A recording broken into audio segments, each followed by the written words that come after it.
Manx Radio's update with Christian Jones.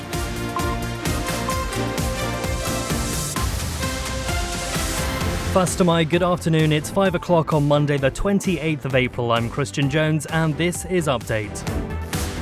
Welcome into 30 minutes of all the latest news, sport and travel compiled from the resources of Manx Radio's newsroom tonight. A veteran political commentator says the Isle of Man government is becoming too powerful and lacks a clear mandate from the public. The Manx Loaghtan's been added to a priority watch list, with a charity calling for greater support for farmers. And the Isle of Man men's national football team have secured their first win under new management. As always, do get in touch if you want to comment on anything you hear. Text WhatsApp to 166 177 or email studio@manxradio.com. First of all, though, let's cross over to Simon Richardson, who has the latest headlines. Faster my, Simon. Faster my. More works are expected to be needed on the Heysham link span. It's after the berth was damaged in August last year after Manxman collided with a wall as it was attempting to dock in Heysham, as Amy Griffiths reports. The link span's been in use again since the start of the month, but Peel Ports Group, which owns the site, has told Manx Radio work isn't yet complete. A spokesperson says the majority of the works have been carried out, as have some other improvements to hopefully benefit port users. However, as there's an ongoing programme of maintenance and upgrades, it expects more work will be needed. It says it will try to minimise the impact of these by avoiding major events or holidays and giving as much notice as possible. A veteran political commentator is calling for major reform of the Isle of Man's system of government. Alistair Ramsey argues national policies are being made without a clear public mandate and warns executive dominance within Tynwald is growing unchecked.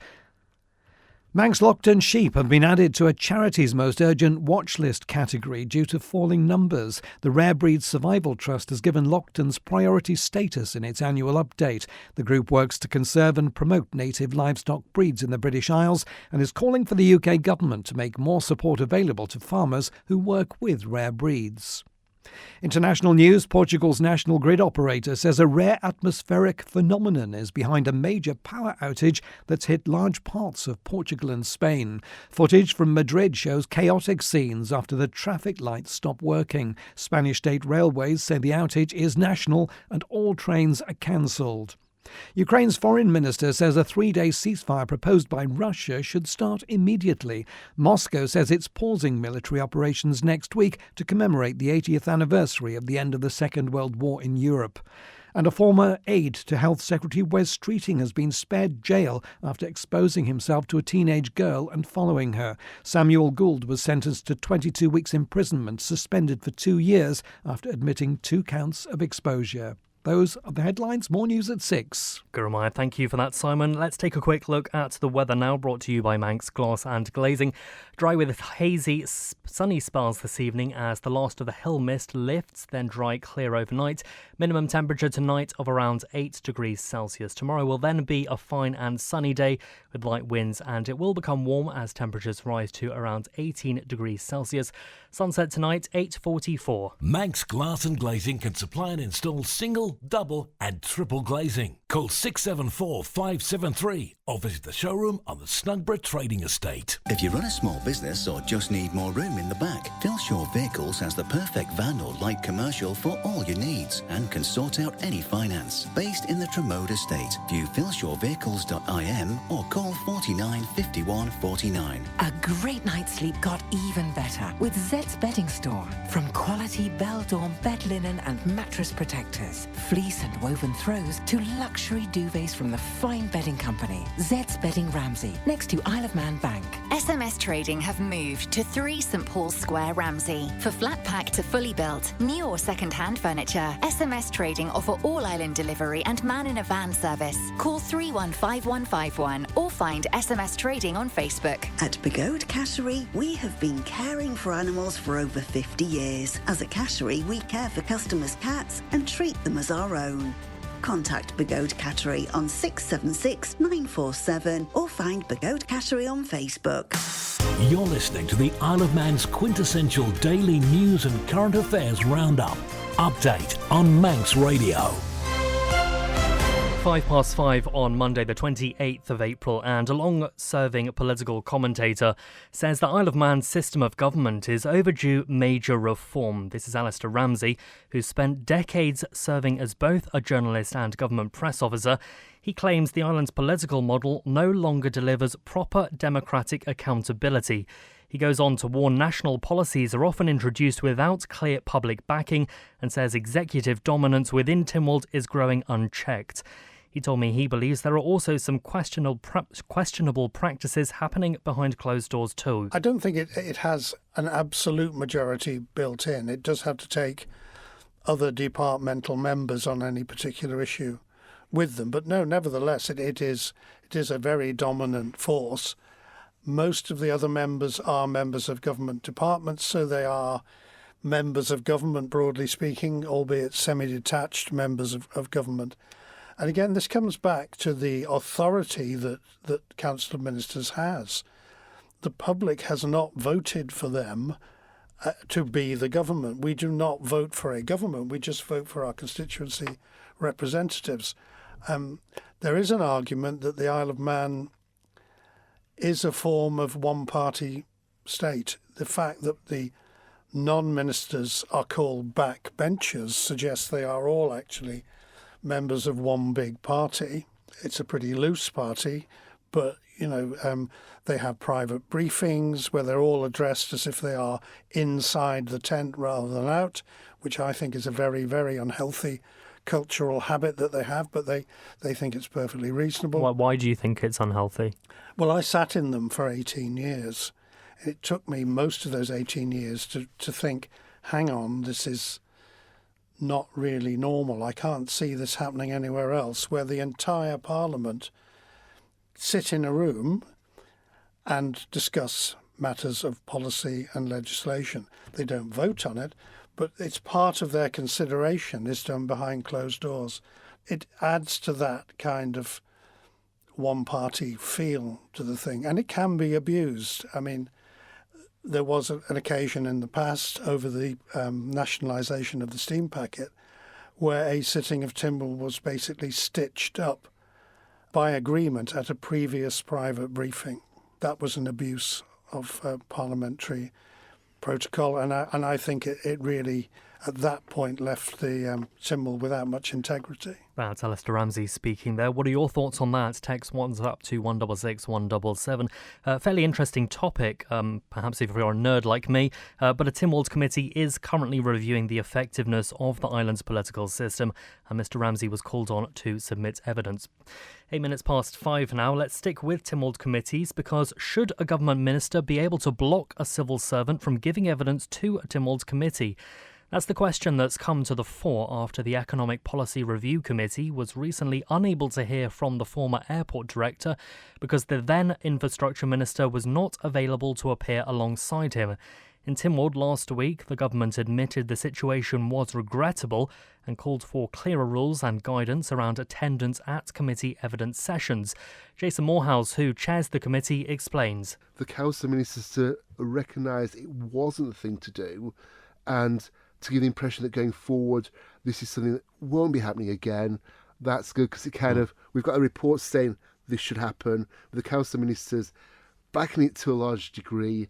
That has been a good outcome, because if we'd have simply gone for that extreme option on the Friday morning, we could have ended up with a committee hearing that was of minor significance, got very little outcomes, and the committee felt smug that they'd actually forced something to happen.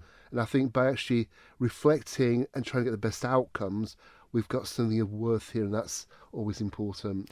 It was unfortunate, and hopefully it won't happen again. There were no real winners in this, but hopefully by actually having a report and a reflection from the Council of Ministers, we've got something that states this shouldn't be happening. Perhaps the minister or the department didn't want you to have the interview with Gary Cobb, the outgoing airports director. Frustrating thing for us was that it was left to the very last minute, and that's where the situation became so frustrating, and that's why we kind of went on and said, we need to do something going forward. And we spoke to the clerk, we spoke to Mr. Speaker on the Friday morning, and it was quite a interesting situation in terms of what could we do in that situation. And, we could have gone nuclear, as it were, and said, we demand to see this individual. But in terms of rational thought and just being fair on other individuals, it was a case of, this is, we'll just have to reflect on this and ensure it doesn't happen again. You're listening to the Isle of Man's quintessential daily news and current affairs roundup. Update on Manx Radio. 10 minutes past 5, and police and fire services say there's an urgent need to work together to educate children about the dangers of entering derelict buildings. Follows a rise in the number of incidents emergency crews have been called to, including several fires started in abandoned houses. The two services are now joining forces to raise awareness and prevent further incidents. PC Louise Kenyuk and fire prevention lead David Dallimore have been speaking to Amy Griffiths. Police, fire, other partner agencies, we can do as much as we can. Your children know about it, but you have to support us at home. Your parents, check their phones. You have a right to do that. It's not being intrusive. It's actually caring and keeping them safe as much as you can. Yeah, we have what we call a fire setters intervention programme, and essentially deliver to them fire safety education, and we'll talk about the consequences of their actions. We'll give them the knowledge to go and ensure they're making appropriate decisions, and we'll also talk about the potential consequences of those actions. The majority of young people who set fires, they're not doing it because they want to harm people. They're not doing it because they want to get in trouble. They're doing it because they're curious, they want to have fun, and they don't realise the consequences. From our side, if you've got concerns about a young person, if they're coming home, they're smelling a fire, you're finding matches or lighters on them, scorch marks on any of their clothing, or even inside your property, even if they have a fascination with fire, if you've got those concerns, contact us and we're more than happy to work with you and try and go and do what we can to ensure that your child isn't setting fires. And that goes for the police as well. We're all about education. It's not all about just labelling your sons, your daughters criminals through it. We want to educate, to stop and share that message through. So again, we encourage people to call us, to tell us, because then we know where these areas are, where the patterns are, and we share that information with the fire service, again, just so that we can keep people safe. PC Louise Kenyuk speaking there, and also David Dallimore from the fire service. Now, a charity dedicated to protecting native livestock is calling for greater support for farmers working with at-risk breeds. The Rare Breed Survival Trust has recently placed Manx Loaghtans on its priority watch list, warning that numbers are continuing to fall.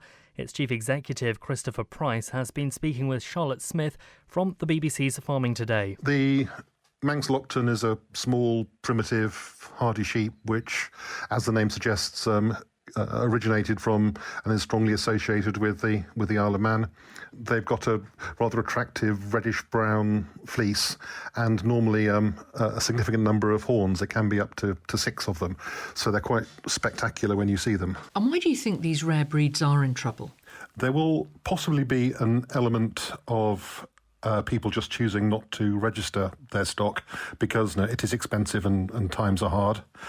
We're also talking about really quite small numbers, so it doesn't take much for a few farmers to change their approach to have a significant effect on percentages. But I think it's as likely or more likely to be a commercial matter. It's harder to find markets for primitive sheep products unless you know what you're doing. If we lose these breeds, what do we lose? A variety of things, I think. They do have a niche economic role. Farmers are going to have to find new ways of running their businesses as we're having to compete more on global markets with the ongoing uncertainty about the future of government support. There is money to be made if you can work out your business properly. Secondly, they are part of our native biodiversity. And then there's what the native breeds add to the landscape and just sort of quality of life. Many of them are interesting to look at. They're exciting. They've got an attractive history. They often have a strong sense of place, being bred to work on particular landscapes and habitats at particular altitudes. All of those would be lost if we lost those breeds. That's the Chief Executive of the Rare Breeds Survival Trust speaking about Manx Loaghtan's there. On the way, we'll be looking at the travel, but right now, Manx Care has relaunched the self-referral pathway to its musculoskeletal and physiotherapy team. It's not easy to say that one. Here with the details is Simon Richardson. It means patients can gain access to treatment without seeing their GP first, providing they're ordinarily resident in the island and registered with a GP. The musculoskeletal service helps patients with a range of short and long-term problems, including back and neck pain, sciatica, soft tissue injuries, sprains, strains, joint and muscular pain. The team of chartered physiotherapists can provide a wide range of treatments, including advice, support and individual rehabilitation and exercise plans for people with musculoskeletal conditions. An electronic referral form has been developed and paper versions will be available from GP practices or by downloading directly from the relevant Manx Care webpage. Furthermore, there are posters in all GP surgeries, local pharmacies, the minor injuries unit and the hospital emergency departments, which link you directly to the form via a QR code. The referral option is not available to people under 16 or for neurological, paediatric, respiratory, obstetric or gynecological problems. Manx Radio Travel, driven by Quayside Tyres and Service Centre. Very little on the roads today, just a small handful of things to be aware about. In Ramsey, temporary lights on the Bowring Road, Jerby Road junction for gas main work. In Onchan, temporary lights on the King Edward Road, that's near the Majestic Drive turn, and that's for work on the pavements. In Douglas, temporary lights on Summer Hill, that's near the bottom of the hill for gas work, and in Santon until the 18th of May, so quite a while left to go. Temporary lights on the new Castletown Road just south of Mount Murray for resurfacing. Over at the steam packet, everything is looking fine there, but the airport, there has been some disruption today. Over on the departures boards, we're expecting the 6:20 Liverpool flight to leave at 7:15, so almost an hour delay there. On the arrivals board, the 5:50 Manchester won't be landing until at least 7:15. Also, the 8:15 Liverpool is delayed until 9 o'clock. Aside from those, everything else appears to be running to time for the rest of the day. If you are on one of those affected flights, then do check ahead with your airline for any changes between now and then. Ask how you can spread the cost interest-free at Quayside. You're listening to the Isle of Man's quintessential daily news and current affairs roundup. Update on Manx Radio. 17 minutes past 5, and more works are expected to be needed on the Heysham link span. It's after the berth was damaged last year, as Amy Griffiths reports. Back in August last year, the Manxman collided with a wall as it was attempting to dock in Heysham. The vessel suffered minor damage and its berth at the port was also hit during the incident. While repair work was ongoing, foot passengers had to board and disembark via coaches because there was no safe route by foot between the terminal and the vessel. Passengers had to be held until there was sufficient space on the vehicle decks for the coaches, and it also took longer to load and unload freight. Because of all of that, there were delays for especially foot passengers getting on and off the ferry.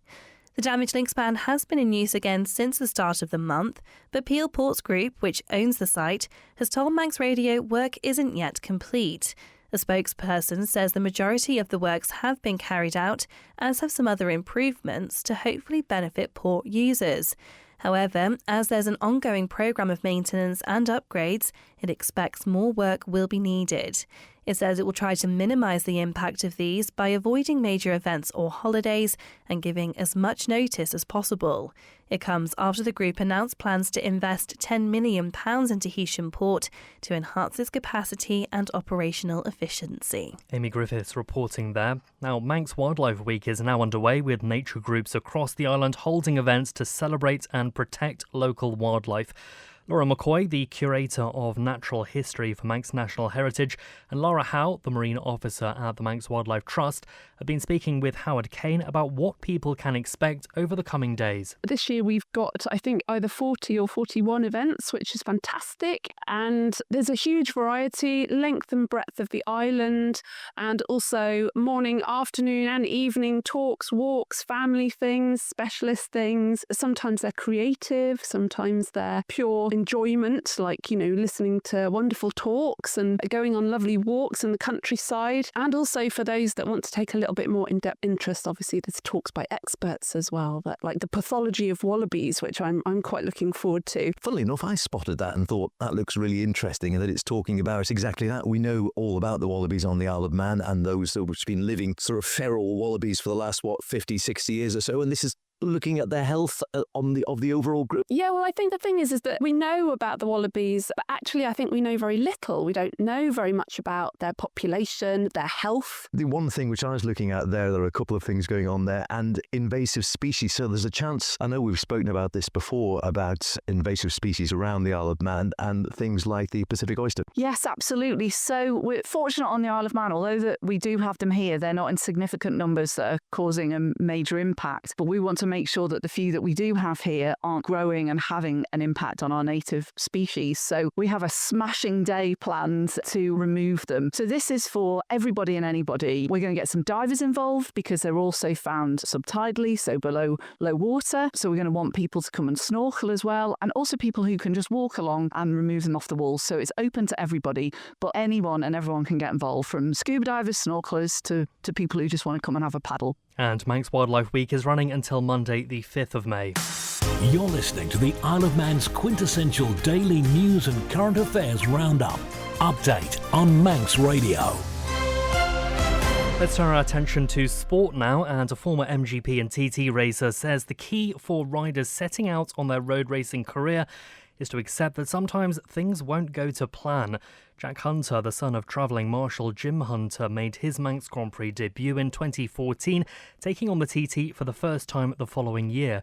He says it's important to be prepared as possible, but also comes to terms with the fact that setbacks are sometimes unavoidable. It's going to be hard. There's going to be times where the chips are down, the weather's bad, the bike's not running right, so you've got to be prepared for that. Just accept it's going to happen, so you know it. And also you got to...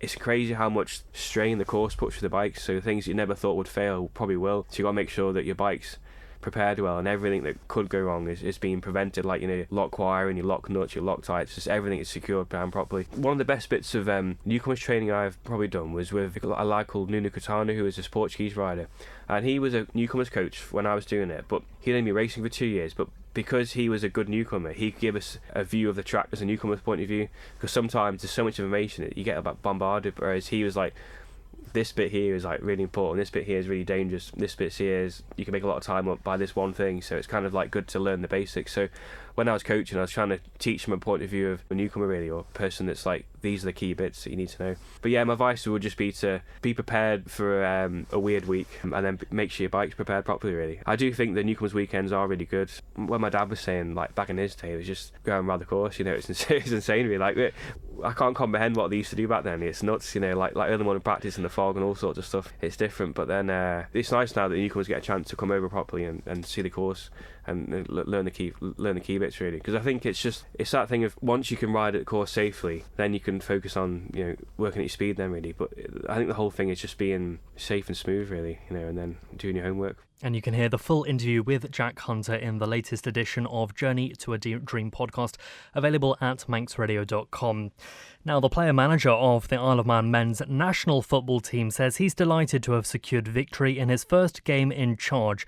Chris Bass Jr. believes his squad took plenty of positives from an entertaining 4-3 win away to Liverpool County champions Hellwood Apollo on Saturday. I think for our first game in charge and our first look at the squad that we've got now and the team that we've picked, it was a good test. That was exactly what I was hoping for. Good test for us good quality team to play against. A good test for us to have a look at our players and change the team around at half time, have a look at other different players. It was a good test, and we come out on top, which not always an important thing, but it's nice to get a win in the first game. And in terms of the qualities that your team showed throughout the game, what were the biggest things that you think stood out in general from what you've seen? I think we've tried to work on a certain style of play, a certain way of playing. I think in the first half we lost that little bit. We are unsure of the quality of the team that we were playing against. We got caught out a little bit with some of the passing moves they put together in the midfield, but we kind of were too quick to move the ball ourselves. We spoke about it at half time, and we became a little bit more composed in the second half. Take the time on the ball, pick a few better passes, a few bit more quality pass from the back up to the front, and it sort of opened the game up for us a little bit with them. Our wide players being able to get involved and have good runners off that. So yeah, we've worked on quite a few things in training so far, and it was nice to see them come to fruition in the second half. So that was pleasing. And all without 6 of the main squad for the games, and a lot of our attacking players still not available. In terms of what you've learned from this particular game, of course, you've still got a few months between now and the Ireland Games. Have you already identified several key areas that you'd like to work on? 100%. Yeah, what we've seen, we were impressed with, especially in the second half, and what we know with the style of play that we want to play, the players that we've got available to us is definitely going to lend itself to that, and we're looking forward to it. I think there's plenty of time to be able to get to where we want to be. Plenty of fixtures lined up coming forwards in the next few months. We've got just under 3 months now to go, but I think that's plenty of time. And with the squad that we've got, they're all really keen, and the commitment and the effort they've put in has been really pleasing. So I know that we'll get where we want to be. It might take a little bit of time, but we'll definitely get there, and the squad that we've got is capable of doing what we want them to. Positive start there for Chris Bass Jr., now in charge of the Isle of Man's men's national football team. Let's say hi to Rob Pritchard. First to my Rob. First to my Christian. Well, in sport elsewhere tonight, starting with athletics, an athlete, Krista Kane, has broken her own Isle of Man women's marathon record during this year's London Marathon. The local endurance competitor was the fastest Manx finisher at the race on Sunday in a new record time of 2 hours, 37 minutes and 25 seconds. That's nearly 2 minutes quicker than the previous national women's marathon benchmark of 2 hours, 39 minutes and 10 seconds, which Kane set at the Valencia Marathon in Spain in December 2024.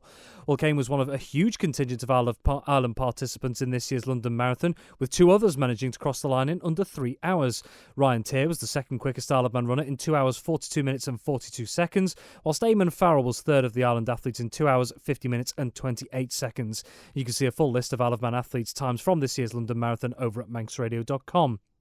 In football, the Final Four phase beckons for 2 cup competitions in Manx football after the quarter-finals of the Manx Quality Sheds Hospital Cup and Ascot Hotel Junior Cup take place at the weekend. In the Hospital Cup, 3 of the 4 quarter-finals are held on Saturday. Laxey claimed a narrow 2-1 win at Ramsey Youth Centre and Old Boys. Douglas High School Old Boys took a 4-2 win at Colby, and Ramsey hammered a much-changed Foxdale 6-1 at Billygoat Park. The one remaining quarter-final, Peel versus Ayr United, is taking place tomorrow night, having been postponed from the weekend due to players of both teams representing the Isle of Man national side. Meanwhile, yesterday, Junior Cup defending champions Ramsey were knocked out after a penalty shootout defeat at St John's United, following a 2-2 draw after extra time. Elsewhere, Russian United, Ayr United and St Mary's all won their last 8 ties to progress. And Manx professional triathlete Will Draper put in a career-best performance to claim an international victory during the weekend. Competing at this year's Challenge Gran Canaria on Saturday, the Ireland runner took gold in the 70.3 pro race in a time of 3 hours, 42 minutes and 5 seconds. That saw him finish just ahead of former world and Olympic champion British competitor Johnny Brownlee. Thank you very much, Rob. Well, that is it for Update this evening. Thanks to newsreader Simon Richardson. If there's anything you heard this evening, do head over to manxradio.com. All those stories and more in detail, plus our Manx newscast too, where you can hear all the interviews we do in full and in more depth. Up next is Agenda with Phil Gaughan. Michelle Kane will be along from 6:30, sitting in for Chris Kinley with Greatest Hits. Judith Lay from 9 with a look at all the happenings at the Guild. And lastly, Dave Moore with After Hours. Beth will be back in the hot seat tomorrow, so until next time, take care. Bye-bye for now.